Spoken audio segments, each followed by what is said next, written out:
Hello, everybody, and welcome to the Ott Planetarium Star Party. My name is John Armstrong, and I am a physics professor at Weber State University and also the new director of the Ott Planetarium. And because of our planetarium being closed this time and we can't have you on campus for an in-person star party, we're doing these star parties as a way to get everybody outside to look at the sky and enjoy the night sky that's in everybody's backyard. So tonight my plan is to show you a little bit about what's up in June around this time of the month. In particular, looking at the phases of the moon, because we can see the moon beautifully tonight. That we're going to look at the summer triangle, which marks the midpoint of summer as we move on from the summer solstice into the fall equinox. And then we'll take a little bit of time to look at Jupiter and Saturn and their moons, and something you can do if you happen to have a pair of binoculars handy. Something you can do with that. So let's go ahead and get started. The program that I'm using for this is called Stellarium, and you can download this for free for Mac, PC. They even have an iPad version and an iPhone version now. So you can download this program, and if you want a little tutorial on how it's used, you can go back to our videos that we posted last month, which talked a little bit about how Stellarium is used. It's a sky display software, kind of like a planetarium in your own house, and you can use it to plan your observations. So what I'm doing here is I'm looking at the night sky from my house out in Marriott-Slaterville, and you can see that this is right around 9 o'clock, 2100 hours, 9 o'clock tonight, and I'm looking to the west, and the sun is setting at 9 o'clock tonight, just a bit north of west, and the moon is high in the sky about 90 degrees away from the sun. And that's a special place for the moon because that means that the moon is just about half lit by the sun, that from our perspective that we can see. And we call that a third quarter moon because it's in the third quarter of its orbit around the sun, or around the Earth. And in a second, we'll zoom in and I can show you what that looks like. This is a fantastic time to observe the moon with a pair of binoculars because we are exactly looking down on what's called the terminator on the moon, which is the division between night and day on the moon. And it means that the mountains of the craters on the moon at that point cast these amazing shadows. So if you have a pair to look at the moon, it's a great time to look because the moon's not as bright as it is as a full moon, and it's not as dim as it is during a crescent phase, and you can really see some fantastic stuff. Now remember from our last video that you can measure angles on the sky using your hands. So if you hold a fist, just make a fist like this and hold it out at arm's length, that's about 10 degrees on the sky. And so if you go out tonight at 9 o'clock and you look at the night sky, you can measure how far away the sun is from the moon. And you should get about 90 degrees. And I'm going to go ahead and measure that here with Stellarium using their angle tool. So I can go down here, select that, and click on the sun. And if I drag that over, if I can get this right, if I drag that over, then I get that the sun is about, or the sun and the moon, there's an angle, if you can see that, of about 82 degrees between the sun and the moon, which is not quite 90 degrees, but it's pretty close. And if I select the moon here in Stellarium, it will give us some information about it. And it tells me that the moon tonight is illuminated about 44%, which means sometime between now and tomorrow night, it will be at exactly third quarter moon. In other words, it'll look half lit from our perspective. Now I'm going to zoom in on the moon by the sun. If you think about a ball in space and a light that is illuminating the ball, there's always going to be half of the ball lit. And you can try this. If you hold a ball or your fist out in front of a light, you'll see that one side's always in shadow and the other side is always lit. The reason that the moon changes what it looks like from our perspective is the changing perspective between the source of the light, which is the sun, and the reflection we're seeing off of the moon. So you can always tell the direction of the sun with respect to the moon by drawing a line from the lit part of the moon towards the sun. So since the moon is just about half lit from our perspective right here, again it's always half lit, but from our perspective we're seeing the light part and the dark part. This line between the Earth and the moon and the sun, that's going to point at at where the sun is setting tonight at around 9 o'clock.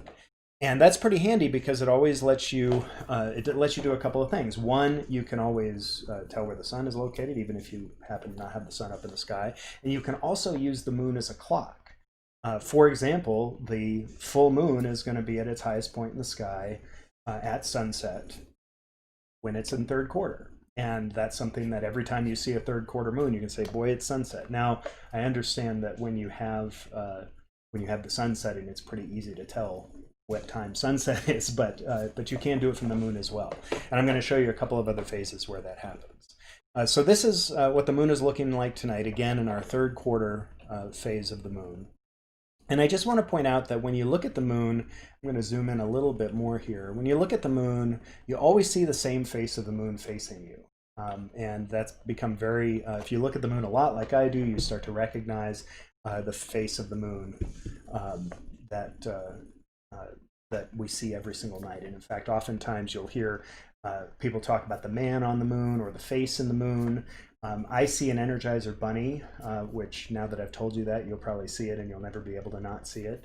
But the reason you always see the same side of the moon facing you is because the moon is what's known as tidally locked to the Earth. The gravitational effect of the Earth and the tides between the Earth and the moon have caused the orbit of the moon's the rotation of the moon to slow down to the point where it is now always facing the Earth, and that's locked on there. Now, that doesn't mean that the moon, if you imagine, having the same face facing you all the time, you have to turn your moon in order to make that happen. But you do see the same face from the Earth's perspective all the time. So there is day and night on the moon. If you were to sit on one spot on the moon, you would get periods of light and periods of dark because the moon is rotating with respect to the sun. But it isn't rotating with respect to us. We always see the same face. And so as you learn about the craters on the moon and the features of the moon, the nice thing about that is you get to learn them and you get to use them throughout the entire orbit of the moon. So if you become familiar with these craters on the moon, you'll see them every single time you look at the moon. Okay, so that is our third quarter phase, and since we're in Stellarium and we can kind of move backward and forward in time, I'm going to show a couple of different periods of the lunar phases. Let me just zoom out here. Zoom in, zoom out. Here we go. I'm going to show you a couple of other lunar phases that you're familiar with. So we'll zoom out here to look at the moon. And the other moon phase that's very easy to determine when that happens is when we have a full moon. So the full moon happens in about a week, and so I'm going to march forward in time by using the date and time feature. About a week. I'm going to focus on the moon.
And that's handy.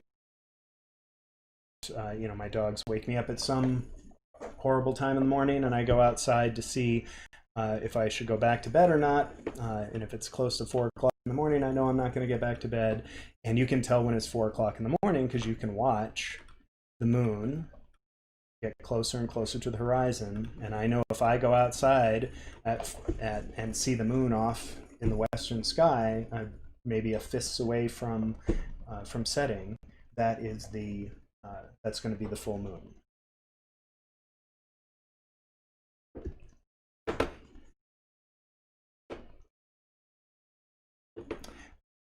Okay. Now let's do this. Let's go ahead and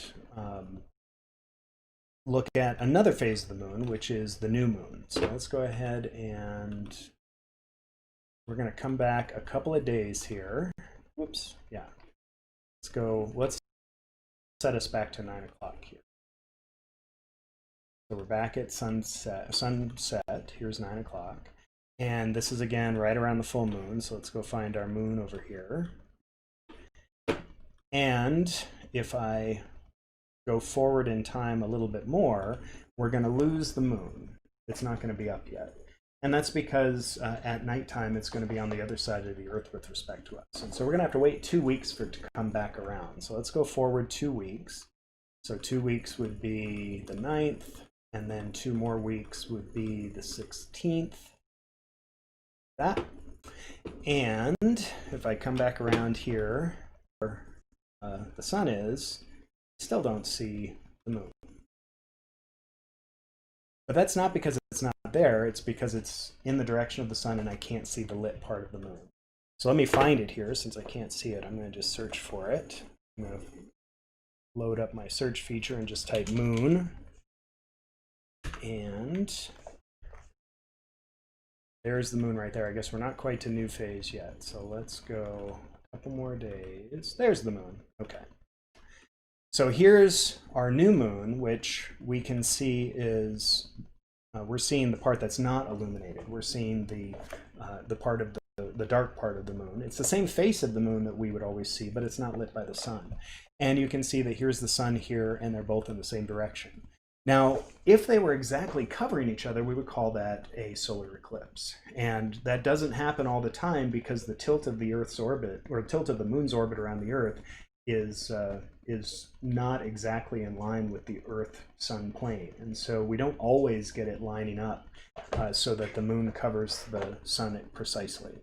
And that's why we don't see solar eclipses all the time. In fact, the next solar eclipse that's going to be visible, total solar eclipse that's going to be visible for us is in 2024, and that's going to go over Texas and the southeastern part of the United States. And if you can get a chance to go check out an eclipse, especially a total solar eclipse, it is a life-altering experience, and I definitely suggest that you do that if you get a chance. Now, we did have an eclipse just a little while ago, but it was happening on the other side of the planet, and it was an annular eclipse, which means that the moon does not quite, it only dims it by about 98%. And those are cool, but they're not as cool as total solar eclipses. I definitely recommend the total solar eclipse. I had friends who drove to Wyoming in 2017. I went with them to see the solar eclipse. And it was a breathtaking experience. It really is undescribable what it's like to see the sun disappear in the middle of the day and a giant hole open up in the sky. And I have friends who didn't go to Wyoming, and they were just outside the path of totality. And they said, it's kind of cool, but nothing to write home about. So it's definitely worth making that extra trip to see the total solar eclipse. Okay, so now let's take a look at what else is up tonight now that we've had a chance to look at the moon. So I'm going to go back here to tonight, just reset my date to the 27th at around 9 o'clock. Let me zoom out here. Oops, that's not 9 o'clock, that's 7 o'clock. Let's go to 7 o'clock, or 9 o'clock, there we go. And by the way, for those of you who are using Stellarium, you'll notice I have this custom background in here, and that's because I took a panoramic view from out behind my house on the canal and took a panorama and put it in Stellarium. And if you Google how to do that, if you get into this stuff, you can do that. But it's kind of fun because it makes me feel like I'm outside in my own house. Okay, so here we are. You come outside tonight at 9 o'clock. It takes a little bit of time for the sun to set, and we wait until about 11 o'clock, and we look to the east, and we see to the east these 3 stars here. There's a star here called Deneb. This is a star in the constellation Cygnus. There's a star called Vega, which is in the constellation Lyra, and then there's another star called Altair, which is in the constellation Aquila. And these are Aquila. These are the stars that make up what's known as the Summer Triangle. And this is really the first time in the year where you can see all 3 of the Summer Triangle stars up right after sunset. And that's a special time of year because it's just after the summer solstice, and the summer solstice is the longest day of the year, and it's marking the midpoint of our warmest season that we're putting in. And it was, I'm sure, a time of great rejoicing to see the Summer Triangle come back up, because you can measure how the year is progressing. I'm going to turn on the constellations here so you can see the constellations we're talking about. And if you remember when I mentioned constellations last time, that learning constellations is a lot like learning anything else, guitar, how to bake, or anything like that. It's basically you start picking up some constellations, and then you learn a repertoire, and you build and you learn one every night. So if you want to learn a few constellations tonight, you can start with these 3 because the stars are very obvious. The first one is called Cygnus, and it is a swan, and you can it looks like a giant cross in the sky. You can see the wings of Cygnus here, and the tail and neck of the swan. And if I put on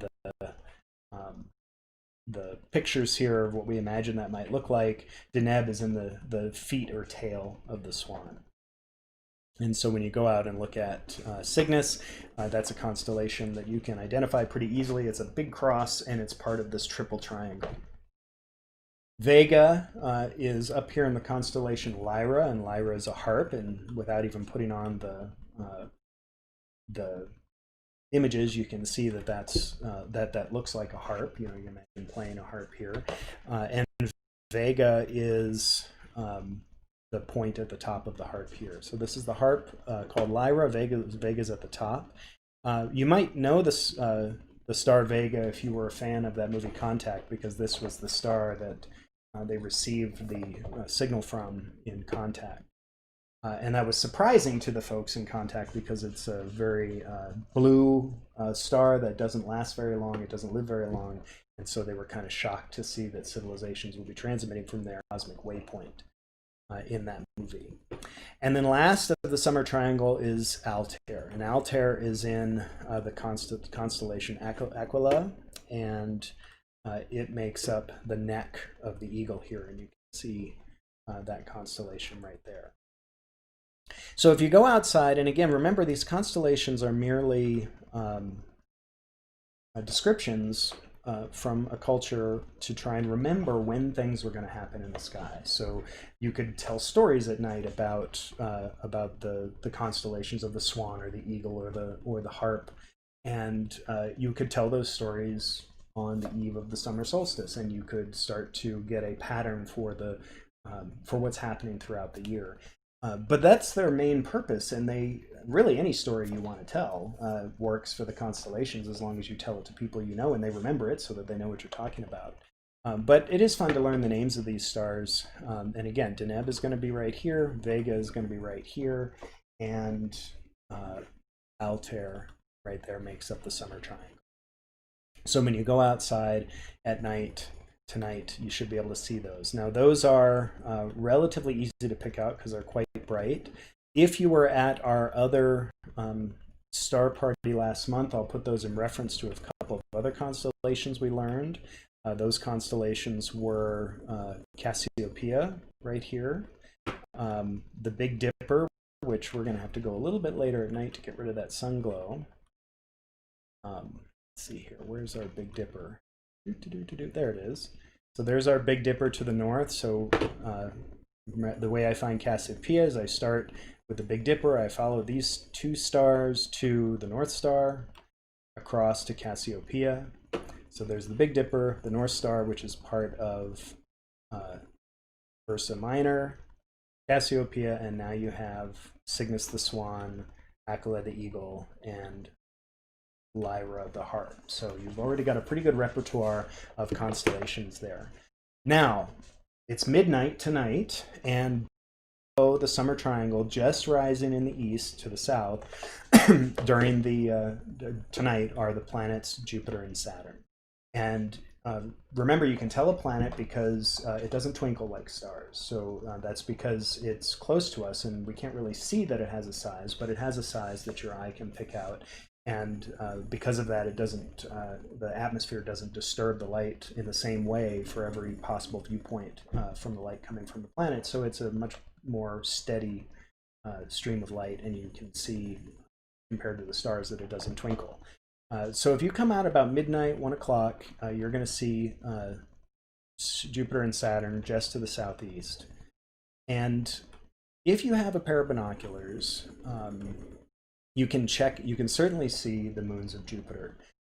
If you have a telescope, you can see the moons of Saturn as well, and you can see its rings. I would go ahead and try to look at Saturn with a pair of binoculars, and it really just depends on how good your binoculars are. But certainly with Jupiter, even a pair of field binoculars, you can usually see the moons. But if you don't have a pair of binoculars, I mean, take a minute to realize that you're looking at the two most massive planets in our solar system. Jupiter is about 300 times as massive as the Earth, and then Saturn's about 70% of that. So if you, Saturn, they're going to be some of the brightest things you see in the night sky. And I'm going to go ahead and just zoom in on Jupiter here.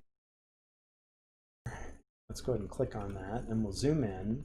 And what might you see in a small pair of binoculars? Well, in a small pair of binoculars, you're going to see something that looks like this. Now, you won't see the bands of Jupiter because you do need a pretty good telescope to see the bands of Jupiter like that. But you're going to see these 4 dots. And these 4 dots are the Galilean moons of Jupiter. And those Galilean moons are Io, Europa.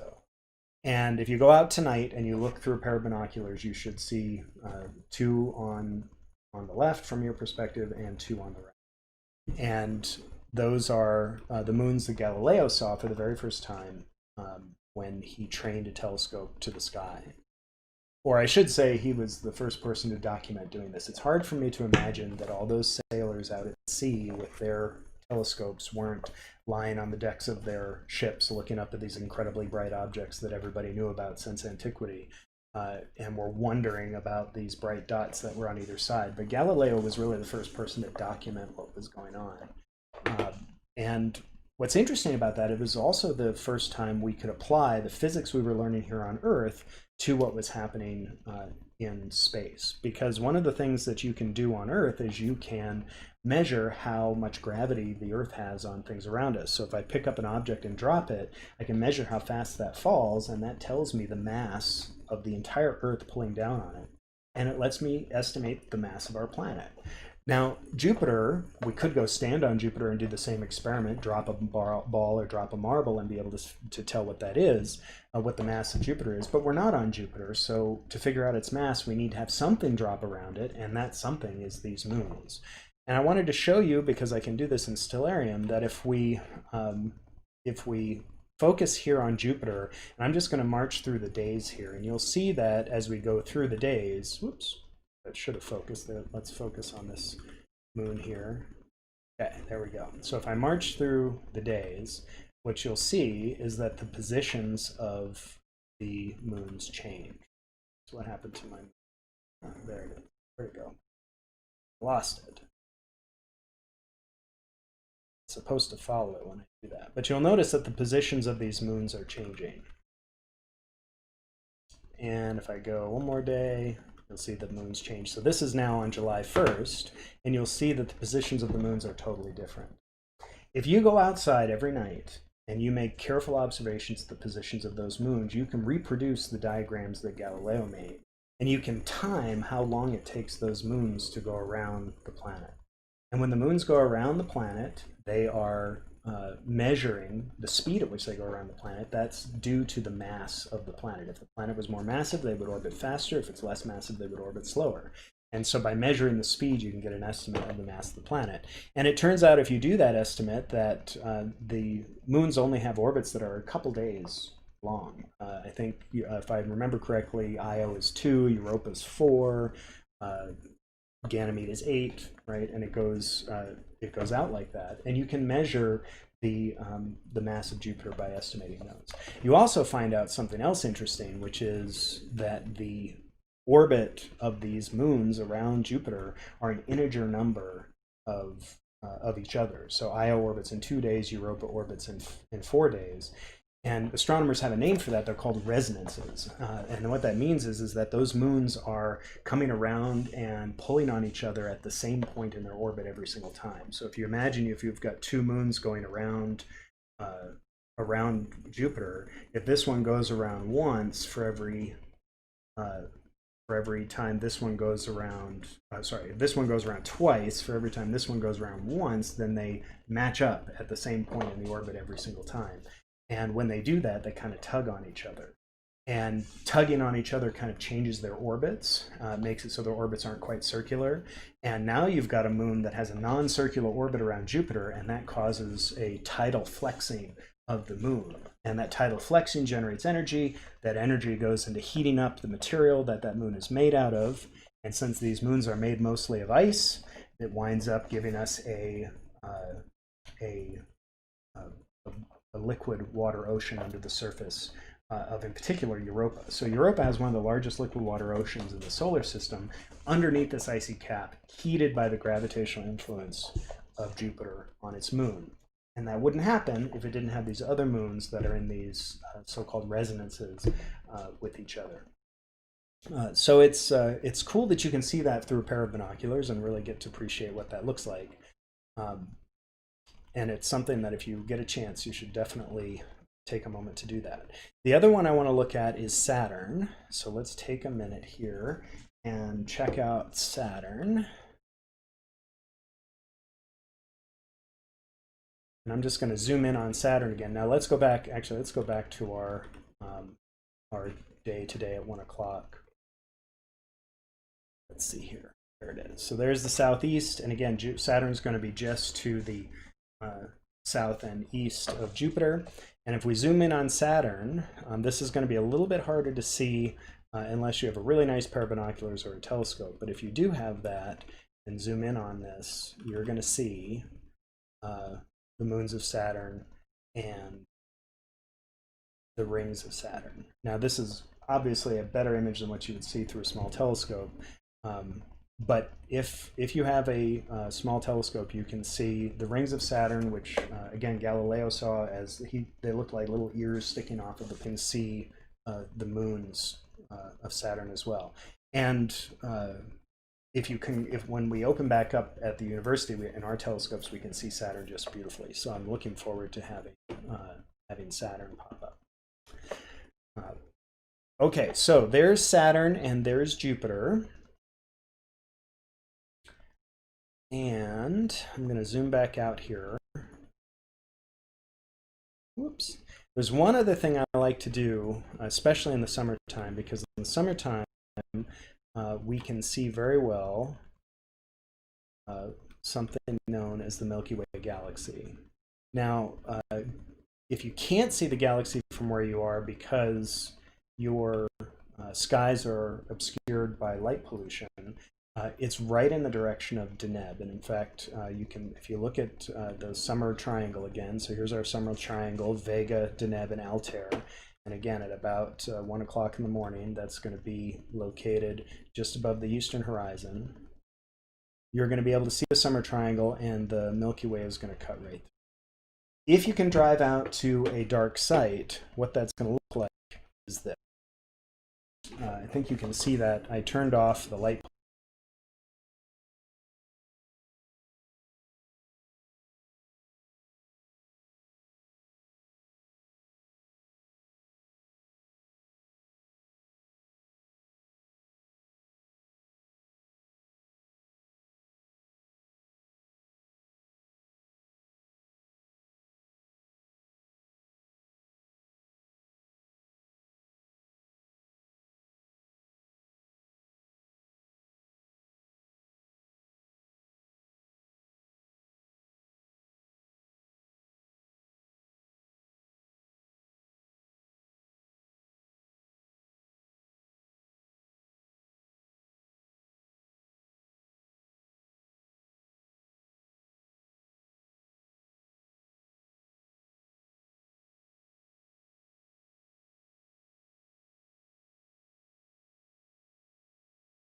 right there. Not quite. Let's go back a little bit. There's the moon right there. So the moon makes a line with Saturn and Jupiter, and that line is called the ecliptic. The ecliptic is the plane of the solar system that goes between the Earth and the Sun. So you can look up at the night sky and you can see the plane of the solar system right here that cuts through Saturn and Jupiter, crossing the plane of the galaxy. And so you can imagine our solar system nestled within this galaxy. And it's a three-dimensional shape that stretches out into the reaches of our galaxy.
Without telescopes, you can just lay down on the ground, look up at Cygnus of the Swan, and kind of take in the Milky Way if you can see it from where you are. And if you happen to be someplace where there are lots of light, sometime looking at the moon and looking at Jupiter and Saturn.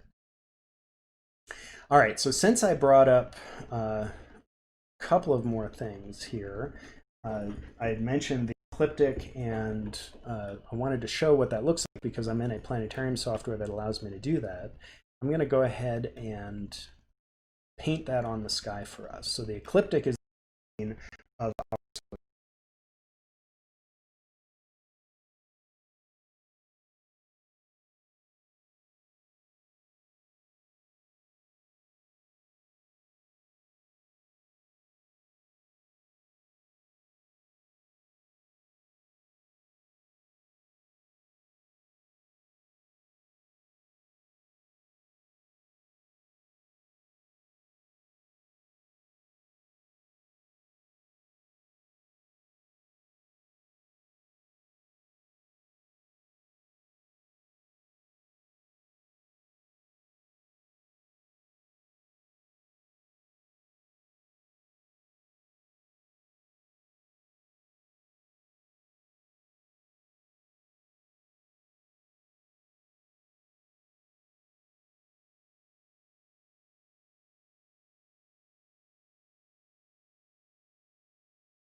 year. So if I go back to sunset here, we noticed that the sun is setting tonight around 9 o'clock, and it's not setting in the west, it's setting north of west. In fact, right about now, it's about as far north of west as you can possibly get it, because it's at a point where the ecliptic is as far away from the equator as possible.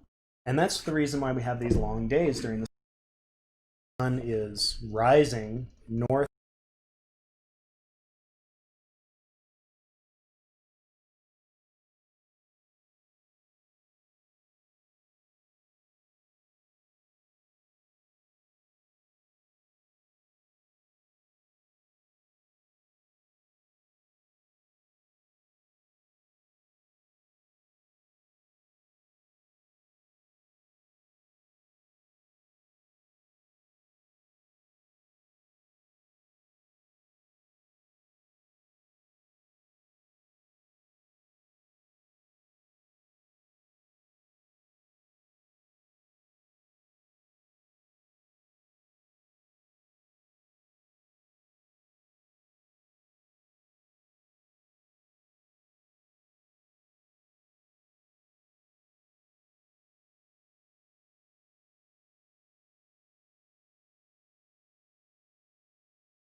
Here we go.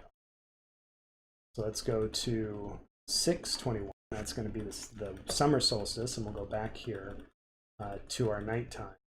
These lines are not painted on your sky tonight, but they might as well be, because you can see Saturn and Jupiter in a perfect line, and that's marking out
Lyra. So there's 3 new constellations and 3 new stars to add to your repertoire.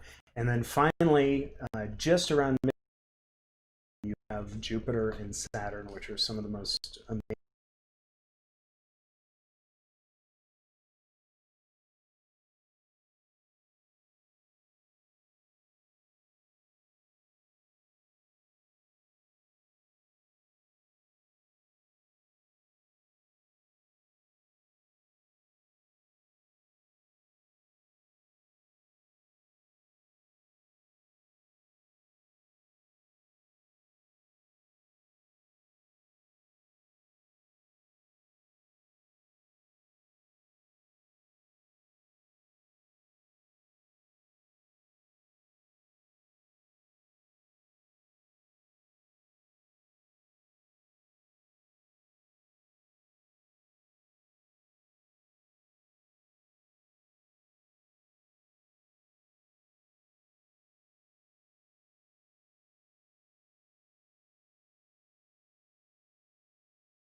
Thank you, planetarium staff, for being here and answering questions. Any questions that they didn't get to, since I'm at about a 5-minute lag from where you are, I'll go offline.